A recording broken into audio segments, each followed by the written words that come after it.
ଆଲୋଚନାକୁ ସମସ୍ତଙ୍କୁ ବହୁତ ବହୁତ ସ୍ୱାଗତ। ଆଜି ଆମେ ଏକ ଭିନ୍ନ ଧରଣର ଯାତ୍ରାରେ ବାହାରିବା।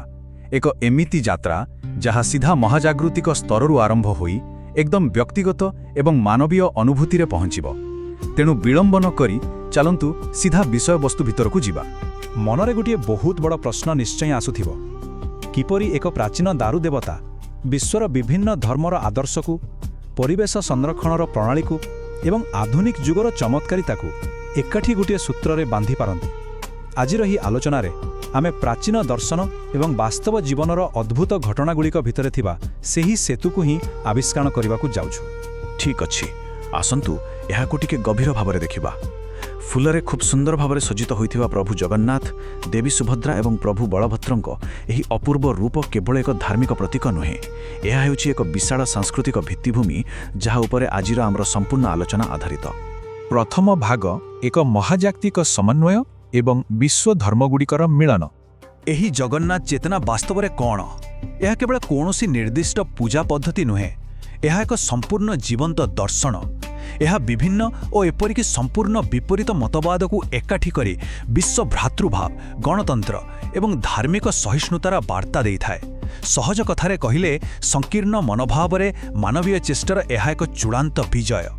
ଏବଂ ଏହି କଥାଟି ଚମତ୍କାର ଭାବରେ ପ୍ରମାଣିତ ହୁଏ ଯେତେବେଳେ ଆମେ ଦେଖୁ ଯେ କିପରି ଭିନ୍ନ ଭିନ୍ନ ଧର୍ମ ଗୋଟିଏ ପ୍ରତୀକରେ ନିଜର ଦର୍ଶନ ଖୋଜି ପାଇଛନ୍ତି। ଜୈନ ଧର୍ମରେ ଜ୍ଞାନ, ଚରିତ୍ର ଆଉ ଦୃଷ୍ଟିର ସେହି ତ୍ରିରତ୍ନ କଥା ବିଚାର କରନ୍ତୁ, କିମ୍ବା ବୌଦ୍ଧ ଧର୍ମର ବୁଦ୍ଧ, ଧର୍ମ ଆଉ ସଂଘ ହେଉ, ଏପରିକି ଶାକ୍ତ ଧର୍ମର ଇଚ୍ଛା, ଜ୍ଞାନ ଆଉ କ୍ରିୟାଶକ୍ତି, ଏହି ସବୁକିଛି ଏହି ତିନି ମୂର୍ତ୍ତିଙ୍କଠାରେ ନିଖୁଣ ଭାବରେ ସମନ୍ୱିତ ହୋଇଛି। ଭିନ୍ନତା ଭିତରେ ଥିବା ଏହି ଏକତା ହିଁ ଏହାର ସବୁଠାରୁ ବଡ଼ ଶକ୍ତି। ଏହାର ବିକାଶ କ୍ରମ ଉପରେ ଟିକେ ନଜର ପକାନ୍ତୁ।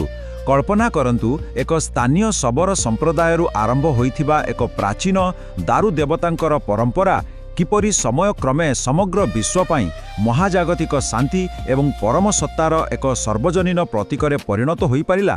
ଏହା ସତରେ ଭାବିଲେ ଆଶ୍ଚର୍ଯ୍ୟ ଲାଗେ। ଦ୍ୱିତୀୟ ଭାଗ ଜୀବନ୍ତ ପ୍ରକୃତି ଦେବତା, ପବିତ୍ର ପରିବେଶ ବିଜ୍ଞାନ ଏବଂ ଉପଚାର ପରମ୍ପରା। ଆଧ୍ୟାତ୍ମିକତାରୁ ଟିକେ ବାହାରି ଏବେ ପ୍ରକୃତି ଆଡ଼କୁ ଆସିବା। ଦାରୁ ବ୍ରହ୍ମ ଶବ୍ଦର ଅର୍ଥ ହେଉଛି କାଠରେ ଈଶ୍ୱରଙ୍କର ବାସ। ଦେବତାମାନଙ୍କୁ ପଥର କିମ୍ବା କୌଣସି ଧାତୁ ବଦଳରେ କାଠରୁ ତିଆରି କରିବାର ଏହି ଯେଉଁ ପରମ୍ପରା ଅଛି, ତାହା ପ୍ରକୃତି ଏବଂ ପରିବେଶ ସନ୍ତୁଳନ ପ୍ରତି ଥିବା ଏକ ବହୁତ ଗଭୀର ସମ୍ମାନକୁ ସୂଚାଏ। ଏଥିରୁ ସ୍ପଷ୍ଟ ହୁଏ ଯେ ଆମ ସଂସ୍କୃତିରେ ଦିବ୍ୟତା କେବେ ହେଲେ ପ୍ରକୃତିଠାରୁ ଅଲଗା ନୁହେଁ। ଏହି ପବିତ୍ର ଗଛ ଏବଂ ଉଦ୍ଭିଦଗୁଡ଼ିକ ଯାହା ଆମେ ଦେଖୁଛୁ, ସେଗୁଡ଼ିକ କେବଳ ନାମକ ମାତ୍ର ପ୍ରତୀକାତ୍ମକ ରୀତିନୀତି ପାଇଁ ନୁହେଁ, ସେଗୁଡ଼ିକ ବାସ୍ତବିକ ପାରମ୍ପରିକ ଔଷଧ ଭାବରେ ବ୍ୟବହୃତ ହୁଏ। ଉଦାହରଣ ସ୍ୱରୂପ, ଅଣସର ସମୟରେ ଯେତେବେଳେ ଦେବତାମାନେ ଅସୁସ୍ଥ ହୁଅନ୍ତି, ସେତେବେଳେ ଠିକ୍ ଏହି ସବୁ ଭେଷଜ ଉପାଦାନଗୁଡ଼ିକୁ ସେମାନଙ୍କର ଉପଚାର ପାଇଁ ବ୍ୟବହାର କରାଯାଏ। ଏହା ପ୍ରାଚୀନ ଚିକିତ୍ସା ବିଜ୍ଞାନ ଏବଂ ଧର୍ମର ଏକ ଅବିଶ୍ୱସନୀୟ ମିଶ୍ରଣ। ଏବଂ ଫୁଲୁରି ତେଲ ପ୍ରସ୍ତୁତିର ଏହି ପ୍ରକ୍ରିୟାକୁ ହିଁ ଦେଖନ୍ତୁ। ପୁରା ଗୋଟିଏ ବର୍ଷ ପାଇଁ ମାଟି ତଳେ ଏହି ତୈଳକୁ ପ୍ରାକୃତିକ ଉପାୟରେ ସଂରକ୍ଷଣ କରାଯାଏ। ଏହା ପଛରେ କେତେ ଧୈର୍ଯ୍ୟ ଏବଂ କେତେ ଉଚ୍ଚକୋଟୀର ପ୍ରାଚୀନ ବିଜ୍ଞାନ ଲୁଚି ରହିଛି, ତାହା ପ୍ରକୃତରେ ଆଶ୍ଚର୍ଯ୍ୟଜନକ। ତୃତୀୟ ଭାଗ ଆତ୍ମାର ରଥ ଏବଂ ଭକ୍ତିର କାର୍ଯ୍ୟଶୈଳୀ। 2188। ହଁ, ଏହି ସଂଖ୍ୟାଟି ସମ୍ପୂର୍ଣ୍ଣ ସଠିକ୍। ମାତ୍ର 58 ଦିନ ଭିତରେ 125 ଜଣ ବଢ଼େଇଙ୍କ ଦ୍ୱାରା ନିର୍ମିତ ଏହି ତିନୋଟି ବିରାଟ ରଥରେ ଠିକ୍ 2188 ଖଣ୍ଡ କାଠ ଲାଗିଥାଏ। ଭାବନ୍ତୁ ତ ଥରେ, ଏହା କେବଳ ଏକ ଧାର୍ମିକ ପର୍ବ ନୁହେଁ, ବରଂ ଯାନ୍ତ୍ରିକ କୁଶଳତା ଏବଂ ସ୍ଥାପତ୍ୟରେ ଏକ ବିଶାଳ ଆଉ ଜୀବନ୍ତ ଉଦାହରଣ। କିନ୍ତୁ ଆସନ୍ତୁ ଏହାର ପରିବେଶ ଅନୁକୂଳ ଦିଗଟିକୁ ମଧ୍ୟ ବିଚାର କରିବା। ପ୍ରତିବର୍ଷ ଏତେ ମାତ୍ରାରେ କାଠ ବ୍ୟବହାର ହେଉଥିବା ବେଳେ ପ୍ରକୃତିକୁ ପୁନର୍ବାର ସମୃଦ୍ଧ କରିବା ପାଇଁ ଲକ୍ଷ ଲକ୍ଷ ଗଛ ଲଗାଯାଉଛି। ଏହି ପରମ୍ପରା ଆମକୁ ଗୋଟିଏ ବହୁତ ବଡ଼ ଶିକ୍ଷା ଦିଏ ଯେ ଆମେ ପ୍ରକୃତିଠାରୁ ଯାହା ନେଉଛୁ ତାକୁ ପୁଣି ଫେରାଇ ଦେବା ଆମର କର୍ତ୍ତବ୍ୟ। ଏହି ରଥଗୁଡ଼ିକୁ କେବଳ କିଛି କାଠର ଗାଡ଼ି ବୋଲି ଭାବିବା ସମ୍ପୂର୍ଣ୍ଣ ଭୁଲ ହେବ। କଠୋପନିଷଦର ଏହି ସୁନ୍ଦର ଉଦାହରଣଟି ଦେଖନ୍ତୁ। ଏହା ଦର୍ଶାଉଛି ଯେ ଏହି ବିରାଟ ଭୌତିକ ପର୍ବ ବାସ୍ତବରେ ମଣିଷର ଆଭ୍ୟନ୍ତରୀଣ ଶାନ୍ତି ଏବଂ ମୁକ୍ତିର ଅନ୍ୱେଷଣକୁ ସୂଚାଉଛି। ରଥ ଏବଂ ମାନବ ଶରୀର ମଧ୍ୟରେ ଏହି ଯେଉଁ ତୁଳନା କରାଯାଇଛି, ତାହା ସତରେ ବହୁତ ଗଭୀର। ତେଣୁ ଏଠାରେ ସବୁଠାରୁ ଗୁରୁତ୍ୱପୂର୍ଣ୍ଣ କଥା ହେଉଛି, ରଥଯାତ୍ରା ଦର୍ଶନ କେବଳ ରାସ୍ତାରେ ଛିଡ଼ା ହୋଇ ଏକ ଉତ୍ସବ ଦେଖିବା ନୁହେଁ। ବ୍ୟକ୍ତିଗତ ଅହଙ୍କାରକୁ ତ୍ୟାଗ କରି ମହାଜାଗତିକ ଚେତନା ସହିତ ଏକୀଭୂତ ହେବାର ଏହି ଯେଉଁ ପ୍ରୟାସ, ତାହା ହିଁ ଆମକୁ ପ୍ରକୃତ ଆନନ୍ଦ ପ୍ରଦାନ କରିଥାଏ। ଚତୁର୍ଥ ଏବଂ ଅନ୍ତିମ ଭାଗ ବିଶୁଦ୍ଧ ଭକ୍ତିର ଚମତ୍କାରିତା 1700 ଶତାବ୍ଦୀରୁ ଆଜି ପର୍ଯ୍ୟନ୍ତ। ଏବେ ଏହି ପ୍ରଶ୍ନଟି ଆପଣଙ୍କୁ ଟିକେ ଆଶ୍ଚର୍ଯ୍ୟ ଲାଗିପାରେ।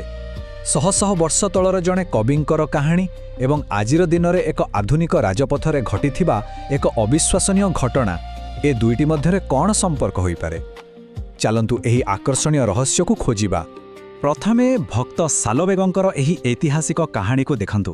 ଜଣେ ମୁସଲିମ ପରିବାରରେ ଜନ୍ମ ହୋଇଥିଲେ ମଧ୍ୟ ତାଙ୍କର ଭକ୍ତି ଏତେ ଶକ୍ତିଶାଳୀ ଏବଂ ବିଶୁଦ୍ଧ ଥିଲା ଯେ ବାହୁଡ଼ା ଯାତ୍ରା ଦିନ ତାଙ୍କୁ ଦର୍ଶନ ଦେବା ପାଇଁ ସ୍ୱୟଂ ଭଗବାନଙ୍କର ବିରାଟ ରଥ ରାସ୍ତା ମଝିରେ ସମ୍ପୂର୍ଣ୍ଣ ଅଟକି ଯାଇଥିଲା। ବିଶୁଦ୍ଧ ଭକ୍ତି ଆଗରେ ଯେମିତି ସବୁ ନିୟମ ହାର ମାନିଯାଇଥିଲା। ଏବେ ଆମେ ସିଧାସଳଖ ଆସିଯିବା ଆଜିର 21ଶ ଶତାବ୍ଦୀର ଏକ ଘଟଣାକୁ, ଯାହା ଏହି କଥାକୁ ଆହୁରି ସ୍ପଷ୍ଟ କରିବ।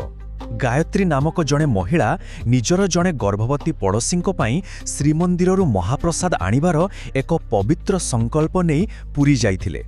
କିନ୍ତୁ ଫେରିବା ବାଟରେ ଏକ ବଡ଼ ଅଘଟଣ ଘଟିଲା। ଭିଡ଼ ଭିତରେ ସେହି ପବିତ୍ର ମହାପ୍ରସାଦ ଥିବା ଟୋକେଇଟି କେଉଁଠି ହଜିଗଲା?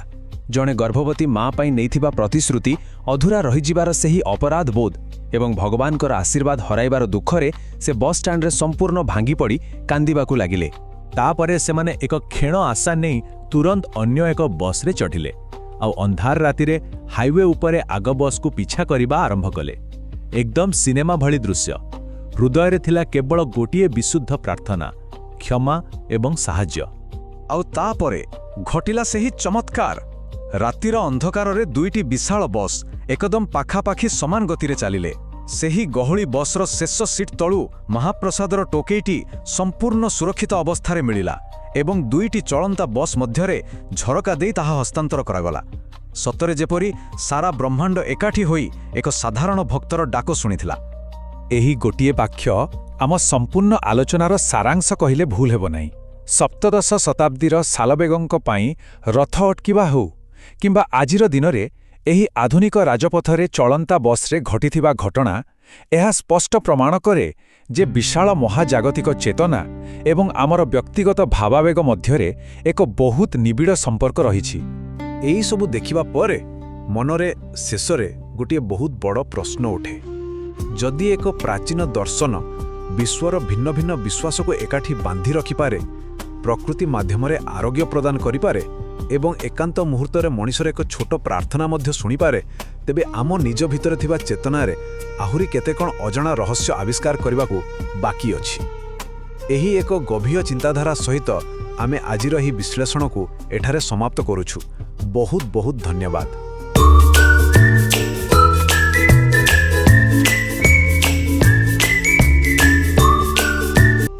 ନମସ୍କାର। ଆଜିର ଏହି ଖାସ୍ ବିଶ୍ଳେଷଣକୁ ଆପଣମାନଙ୍କୁ ବହୁତ ବହୁତ ସ୍ୱାଗତ। ଆଜି ଆମେ ଭାରତର ପୂର୍ବ ଉପକୂଳରେ ଥିବା ପୁରୀ ଶ୍ରୀମନ୍ଦିରର ଏକ ଏମିତି ରହସ୍ୟ ଉପରେ ଆଲୋଚନା କରିବାକୁ ଯାଉଛୁ ଯାହା ସମ୍ପୂର୍ଣ୍ଣ ଅଦ୍ଭୁତ। ମାନେ ଏହି ମନ୍ଦିର କେବଳ ପଥରର ଏକ ବିଶାଳ କୀର୍ତ୍ତିରାଜି ନୁହେଁ, ବରଂ ଏହା ହେଉଛି କୋଟି କୋଟି ଲୋକଙ୍କ ଆସ୍ଥା ଓ ବିଶ୍ୱାସର କେନ୍ଦ୍ର। ଆଜି ଆମେ ଏମିତି ଏକ କାହାଣୀ ଉପରେ ନଜର ପକାଇବା ଯାହା ଇତିହାସ, ଭକ୍ତି ଏବଂ ମାନବିକତାର ସମସ୍ତ ସୀମାକୁ ପାର କରିଯାଇଛି। ସତରେ ଏହା ଆପଣଙ୍କୁ ଆଶ୍ଚର୍ଯ୍ୟ କରିଦେବ। ଟିକେ କଳ୍ପନା କରନ୍ତୁ ତ, ପ୍ରତିବର୍ଷ ରଥଯାତ୍ରା ସମୟରେ ପୃଥିବୀର କୋଣ ଅନୁକୋଣରୁ ଲକ୍ଷ ଲକ୍ଷ ଭକ୍ତଙ୍କର ସୁଅ ଛୁଟିଥାଏ। ସମସ୍ତେ ମହାପ୍ରଭୁଙ୍କୁ ଦେଖିବାକୁ ପାଗଳ, କିନ୍ତୁ ବିଶ୍ୱର ସବୁଠାରୁ ବଡ଼ ରଥ ମଧ୍ୟରୁ ଅନ୍ୟତମ ମହାପ୍ରଭୁଙ୍କର ସେହି ବିଶାଳ ନନ୍ଦିଘୋଷ ରଥ ହଠାତ୍ ବଡ଼ଦାଣ୍ଡ ମଝିରେ ଥିବା ଏକ ନିର୍ଦ୍ଦିଷ୍ଟ ସମାଧି ପାଖରେ କାହିଁକି ଅଟକିଯାଏ? ଆଉ ସବୁଠୁ ବଡ଼ କଥା ହେଲା, ସେହି ସମାଧିଟି ହେଉଛି ଜଣେ ମୁସଲମାନ କବିଙ୍କର। ଏତେ ବଡ଼ ଯାତ୍ରାରେ ଏଭଳି ଏକ ଅସାଧାରଣ ବ୍ୟତିକ୍ରମ ପଛରେ ପ୍ରକୃତରେ କେଉଁ କାହାଣୀ ଲୁଚି ରହିଛି? ଆସନ୍ତୁ ଏହାକୁ ଗଭୀର ଭାବରେ ବୁଝିବା। ତେବେ ଏହି କାହାଣୀକୁ ବୁଝିବାକୁ ହେଲେ ପ୍ରଥମେ ଆମକୁ ଏହି ଦାରୁ ଦେବତା ବା କାଠର ଦେବତାଙ୍କର ଅନନ୍ୟ ପରମ୍ପରା ବିଷୟରେ ଜାଣିବାକୁ ପଡ଼ିବ। ଆପଣମାନେ ଶ୍ରୀମନ୍ଦିରର ବିଶାଳତା କଥା ଥରେ ଚିନ୍ତା କରନ୍ତୁ। ଏକାଦଶ ଶତାବ୍ଦୀରେ ତିଆରି ହୋଇଥିବା ଏହି ବିଶାଳ ମନ୍ଦିରର ମୁଖ୍ୟ ଚୂଡ଼ା ହେଉଛି 214 ଫୁଟରୁ ଅଧିକ ଉଚ୍ଚ। ଆଉ ଏହି ବିଶାଳ ପରିସର ଭିତରେ ନା ପାଖାପାଖି 120ରୁ ଅଧିକ ଛୋଟ ବଡ଼ ମନ୍ଦିର ରହିଛି। ଆଉ ଏକ ଆଶ୍ଚର୍ଯ୍ୟର କଥା ହେଉଛି ଏଠାରେ ଥିବା ରୋଷଘର। ଏହା ବିଶ୍ୱର ଦ୍ୱିତୀୟ ବୃହତ୍ତମ ରୋଷଘର, ଯେଉଁଠି ପ୍ରତିଦିନ ବିନା ପିଆଜ ଓ ରସୁଣରେ 56 ପ୍ରକାରର ଶୁଦ୍ଧ ଶାକାହାରୀ ମହାପ୍ରସାଦ ତିଆରି ହୁଏ। ଏହିସବୁ ଆକଳନର ହିଁ ଜଣାପଡ଼େ ଯେ ଏହି ସ୍ଥାନର ସାଂସ୍କୃତିକ ପ୍ରଭାବ କେତେ ପ୍ରଚଣ୍ଡ। ଏଠାରେ ସବୁଠାରୁ ନିଆରା କଥାଟି ହେଉଛି ମୂର୍ତ୍ତିଗୁଡ଼ିକର ଗଠନ। ଆପଣ ଦେଖିଥିବେ, ଅଧିକାଂଶ ହିନ୍ଦୁ ମନ୍ଦିରରେ ଦେବତାମାନେ ପଥର କିମ୍ବା ଧାତୁରେ ତିଆରି ହୋଇଥାନ୍ତି, କିନ୍ତୁ ପୁରୀରେ ଜଗନ୍ନାଥ, ବଳଭଦ୍ର ଏବଂ ସୁଭଦ୍ରାଙ୍କ ମୂର୍ତ୍ତି ପବିତ୍ର ନିମ୍ବ କାଠରେ ନିର୍ମିତ। ଏହି ପ୍ରାଚୀନ ପରମ୍ପରାକୁ ନବକଳେବର କୁହାଯାଏ। ପ୍ରତି 12ରୁ 19 ବର୍ଷ ଭିତରେ ଏହି କାଠର ମୂର୍ତ୍ତିଗୁଡ଼ିକୁ ବଦଳାଇ ନୂଆ ରୂପ ଦିଆଯାଏ। ମାନେ ଏହି ପରମ୍ପରା ମୂର୍ତ୍ତିଗୁଡ଼ିକୁ ଏକଦମ ଜୀବନ୍ତ ରୂପ ପ୍ରଦାନ କରିଥାଏ। ଏବେ ଗୋଟିଏ ବହୁତ ବଡ଼ ପାର୍ଥକ୍ୟ ଉପରେ ନଜର ପକାଇବା। ଗୋଟିଏ ପଟେ ଶ୍ରୀମନ୍ଦିରର ବହୁତ କଠୋର ନିୟମ ରହିଛି। ମନ୍ଦିର ଭିତରକୁ ଅଣହିନ୍ଦୁମାନଙ୍କର ପ୍ରବେଶ ସମ୍ପୂର୍ଣ୍ଣ ନିଷେଧ। କିନ୍ତୁ ଅନ୍ୟପଟେ ଦେଖନ୍ତୁ, ବର୍ଷକୁ ଥରେ ହେଉଥିବା ରଥଯାତ୍ରା ସମୟରେ ମୂର୍ତ୍ତିଗୁଡ଼ିକୁ ସିଧା ମନ୍ଦିର ବାହାରକୁ ଅଣାଯାଏ, ସମସ୍ତଙ୍କ ପାଇଁ। ଏହାର ଅର୍ଥ ହେଉଛି ଜାତି, ଧର୍ମ, ବର୍ଣ୍ଣ ନିର୍ବିଶେଷରେ ବିଶ୍ୱର ସମସ୍ତେ ମହାପ୍ରଭୁଙ୍କୁ ଦେଖିପାରିବେ। ଏହି ସମ୍ପୂର୍ଣ୍ଣ ସାର୍ବଜନୀନ ଗ୍ରହଣୀୟତା ହିଁ ତ ରଥଯାତ୍ରାର ମୂଳମନ୍ତ୍ର। ଆଉ ଏହି ସମାନତାର ସବୁଠାରୁ ବଡ଼ ଉଦାହରଣ ଆମେ ଛେରାପହରା ନୀତିର ଦେଖିବାକୁ ପାଉ। ଆପଣ ଜାଣିଛନ୍ତି କି ରଥ ଟଣା ହେବା ପୂର୍ବରୁ ପୁରୀର ଗଜପତି ମହାରାଜା ନିଜେ ଆସି ସୁନା ଖଡ଼ିକାର ରଥ ଉପରେ ଝାଡ଼ୁ କରନ୍ତି।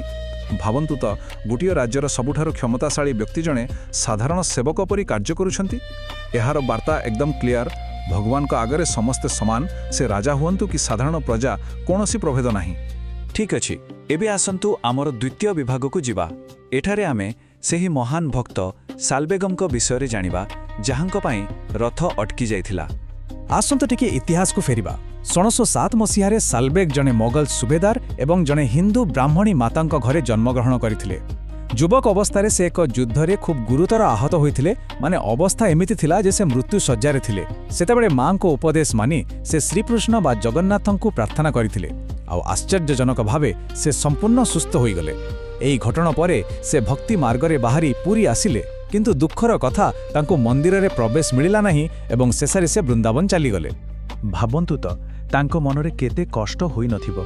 ତାଙ୍କ ହୃଦୟରେ ମହାପ୍ରଭୁଙ୍କ ପାଇଁ ଏତେ ଅଥୟ ଭକ୍ତି ଥିଲା, କିନ୍ତୁ ସିଂହଦ୍ୱାରରୁ ହିଁ ତାଙ୍କୁ ଫେରାଇ ଦିଆଗଲା, କାରଣ ସେ ଜନ୍ମରୁ ଅଣହିନ୍ଦୁ ଥିଲେ। କିନ୍ତୁ ଜାଣିଛନ୍ତି, ଏହି ପ୍ରତ୍ୟାଖ୍ୟାନ ତାଙ୍କୁ ଭାଙ୍ଗି ଦେଇନଥିଲା, ବରଂ ତାଙ୍କ ଭକ୍ତି ଆହୁରି ଦୃଢ଼ ହୋଇଗଲା। ମନ୍ଦିର ବାହାରେ ରହି ସେ ନିଜର ସମ୍ପୂର୍ଣ୍ଣ ଅନ୍ତରାତ୍ମାକୁ ଢାଳି ଦେଇ ଏମିତି ସବୁ ଭଜନ ରଚନା କଲେ, ଯାହା ଆଜି ବି ଆମେ ଗାଉଛୁ। ରଥଯାତ୍ରା ହିଁ ତାଙ୍କ ପାଇଁ ମହାପ୍ରଭୁଙ୍କୁ ଦେଖିବାର ଏକମାତ୍ର ସୁଯୋଗ ଥିଲା। ଥରେ ବୃନ୍ଦାବନରୁ ପୁରୀ ଫେରିବା ବାଟରେ ସେ ଅତ୍ୟନ୍ତ ଅସୁସ୍ଥ ହୋଇପଡ଼ିଲେ। ତାଙ୍କୁ ଲାଗିଲା, ବାସ୍ ଏଥର ବୋଧେ ସେ ମହାପ୍ରଭୁଙ୍କ ଦର୍ଶନ ପାଇବେ ନାହିଁ। ସେହି ବିକଳ ମୁହୂର୍ତ୍ତରେ ସେ ଏକ ହୃଦୟସ୍ପର୍ଶୀ ପ୍ରାର୍ଥନା କରିଥିଲେ। ସେ କହିଲେ, ହେ ପ୍ରଭୁ, ଏହି 1500 ମାଇଲ ବାଟ ଅତିକ୍ରମ କରିବା ମୋ ପାଇଁ ବହୁତ କଷ୍ଟକର। ମୁଁ ନ ପହଞ୍ଚିବା ପର୍ଯ୍ୟନ୍ତ ତୁମେ ନନ୍ଦିଘୋଷ ରଥରେ ହିଁ ବସି ରହିଥିବ। ମାନେ ସେହି ପ୍ରାର୍ଥନାରେ ଯେଉଁ କୋହ ଥିଲା, ତାହା ଭାଷାରେ ବର୍ଣ୍ଣନା କରିହେବ ନାହିଁ। ଆଉ ତାପରେ ଯାହା ହେଲା ତାହା ପୁରା ଇତିହାସ। ବାହୁଡ଼ା ଯାତ୍ରା ଦିନ ବଡ଼ଦାଣ୍ଡରେ ସେହି ବିଶାଳ ନନ୍ଦିଘୋଷ ରଥ ହଠାତ୍ ଅଟକିଗଲା। ଆପଣ ବିଶ୍ୱାସ କରିବେନି, ରଥ ଇଞ୍ଚେ ବି ଆଗକୁ ବଢ଼ିଲା ନାହିଁ। ପରମ୍ପରା କହୁଛି, ସ୍ୱୟଂ ଭଗବାନ ନିଜର ପ୍ରିୟ ଭକ୍ତ ସାଲବେଗଙ୍କୁ ଅପେକ୍ଷା କରିଥିଲେ। ଶେଷରେ ଯେତେବେଳେ ସାଲବେଗ ଆସି ପହଞ୍ଚିଲେ ଆଉ ଆଠି ପୂରେଇ ନିଜର ଇଷ୍ଟ ଦେବତାଙ୍କୁ ଦର୍ଶନ କଲେ, ବସ୍ କେବଳ ତାପରେ ହିଁ ରଥ ଆଗକୁ ଗଢ଼ିଥିଲା। ଆଉ ଠିକ୍ ସେହି ସ୍ଥାନରେ ହିଁ ଆଜି ତାଙ୍କର ସମାଧି ରହିଛି। ବର୍ତ୍ତମାନ ଆସନ୍ତୁ ଦେଖିବା ତୃତୀୟ ବିଭାଗ। ଏହି ଆଧୁନିକ ଚମତ୍କାର ଆଉ ବର୍ତ୍ତମାନର ଭକ୍ତି ଉପରେ ଟିକେ ଆଲୋଚନା କରିବା। ଆପଣମାନେ ଭାବୁଥିବେ ଏସବୁ କେବଳ ପୁରୁଣା କାହାଣୀ, ନୁହେଁ କି? କିନ୍ତୁ ନିକଟ ଅତୀତରେ ଆମ ସୂତ୍ରରୁ ଗୋଟିଏ ଆଶ୍ଚର୍ଯ୍ୟଜନକ ରିପୋର୍ଟ ଆସିଥିଲା। ରାଜସ୍ଥାନର ବାଂଶୱାଡ଼ା ଅଞ୍ଚଳରେ ଏକ 8 ବର୍ଷର ପିଲା ସମ୍ପୂର୍ଣ୍ଣ କୋମା ବା ମସ୍ତିଷ୍କ ନିଷ୍କ୍ରିୟ ଅବସ୍ଥାରେ ଥିଲା। ଡାକ୍ତରମାନେ ମଧ୍ୟ ଆଶା ଛାଡ଼ି ଦେଇଥିଲେ, କିନ୍ତୁ ତାଙ୍କ ପରିବାର ମହାପ୍ରଭୁଙ୍କ ଉପରେ ଭରସା ରଖି ପୁରୀ ଆସିଥିଲେ। ଆଉ ଆଶ୍ଚର୍ଯ୍ୟଜନକ ଭାବରେ ସେହି ପିଲାଟି ଧୀରେ ଧୀରେ ସୁସ୍ଥ ହେବାକୁ ଲାଗିଲା। ସତରେ ଅବିଶ୍ୱାସନୀୟ। ସେହି ବାଳକର ବାପାଙ୍କ କଥା ଶୁଣିଲେ ଆପଣଙ୍କ ଲୋମ ଟାଙ୍କୁରି ଉଠିବ। ସେ କହିଥିଲେ, ମୋର ମହାପ୍ରଭୁଙ୍କ ଉପରେ ପୂର୍ଣ୍ଣ ବିଶ୍ୱାସ ଅଛି, ସେ ହିଁ ମୋ ପୁଅକୁ ସୁସ୍ଥ କରିବେ। ଏହା ଏକ ଚମତ୍କାର। ଆପଣ ଦେଖନ୍ତୁ, ଏହି ଆଧୁନିକ ଘଟଣାରେ ଯେଉଁ ଆବେଗ ଏବଂ ବିଶ୍ୱାସ ରହିଛି, ତାହା ଶହ ଶହ ବର୍ଷ ତଳେ ଥିବା ସାଲବେଗଙ୍କ ଭକ୍ତି ସହ ସମ୍ପୂର୍ଣ୍ଣ ସମାନ। ମାନେ ଭକ୍ତିର ଭାଷା କେବେ ବି ସମୟ ସହ ବଦଳେ ନାହିଁ। ଏବେ ଆମେ ଆସିଯାଇଛେ ଆମ ବିଶ୍ଳେଷଣର ଶେଷ ବିଭାଗକୁ, ଯାହା ହେଉଛି ସୀମାହୀନ ଭକ୍ତି ଏବଂ ସମାବେଶୀ କରୁଣା। ତେବେ ଏହିସବୁ ଘଟଣାରୁ ଆମେ ପ୍ରକୃତରେ କ'ଣ ବୁଝିଲେ? ପ୍ରଥମ କଥା, ପ୍ରକୃତ ଭକ୍ତି କୌଣସି ବ୍ୟକ୍ତିର ଜନ୍ମ କିମ୍ବା ସାମାଜିକ ପରିଚୟକୁ ଦେଖେ ନାହିଁ। ଦ୍ୱିତୀୟରେ, ଆପଣଙ୍କର ଦୃଢ଼ ବିଶ୍ୱାସ ଇତିହାସ ଏବଂ ଭୌଗୋଳିକ ଦୂରତାକୁ ମଧ୍ୟ ସହଜରେ ଅତିକ୍ରମ କରିପାରେ। ଏବଂ ତୃତୀୟ ଆଉ ସବୁଠାରୁ ଗୁରୁତ୍ୱପୂର୍ଣ୍ଣ ଦିଗଟି ହେଲା, ଭଗବାନଙ୍କର କରୁଣା ସମ୍ପୂର୍ଣ୍ଣ ଭାବରେ ସମାବେଶୀ। ମଣିଷ ଯେତେ ପ୍ରାଚୀର ତିଆରି କଲେ ମଧ୍ୟ ସତଭକ୍ତି ସେସବୁକୁ ମୂଳପୋଛ କରିଦିଏ। ଏହି ବିଶ୍ଳେଷଣକୁ ଶେଷ କରିବା ପୂର୍ବରୁ ଆସନ୍ତୁ ଗୋଟିଏ କଥା ଚିନ୍ତା କରିବା। ଆଜିର ଏହି ଏକବିଂଶ ଶତାବ୍ଦୀରେ ଯେଉଁଠି ଆମେ ପ୍ରାୟତଃ ଜାତି ଧର୍ମ ଏବଂ ସମ୍ପ୍ରଦାୟ ନାମରେ ବିଭାଜିତ ହୋଇଯାଉଛୁ, ସେଠାରେ ସପ୍ତଦଶ ଶତାବ୍ଦୀର ଏହି କାହାଣୀ ଆମକୁ କେତେ ବଡ଼ ଶିକ୍ଷା ଦେଉଛି। ସାଲବେଗଙ୍କ ସମାଧି ପାଖରେ ରଥର ଅଟକିବା କେବଳ ଗୋଟେ ଐତିହାସିକ ପରମ୍ପରା ନୁହେଁ, ଏହା ଆମ ସମସ୍ତଙ୍କ ପାଇଁ ବିନା ଭେଦଭାବରେ ସମସ୍ତଙ୍କୁ ଗ୍ରହଣ କରିବାର ଏକ ବାର୍ତ୍ତା। କ'ଣ ଆମେ ଆମର ଆଜିର ସମାଜରେ ଏହି ସମାବେଶୀ ଚିନ୍ତାଧାରାକୁ ଆପଣେଇ ପାରିବା ନାହିଁ? ନିଶ୍ଚୟ ଚିନ୍ତା କରିବେ। ଏହି ପ୍ରସଙ୍ଗ ସହିତ ଆମେ ଆଜିର ଏହି ପ୍ରସଙ୍ଗ ବିଶ୍ଳେଷଣକୁ ଏଠାରେ ଶେଷ କରୁଛୁ। ଆମ ସହ ଯୋଡ଼ି ହୋଇଥିବାରୁ ଅଶେଷ ଧନ୍ୟବାଦ।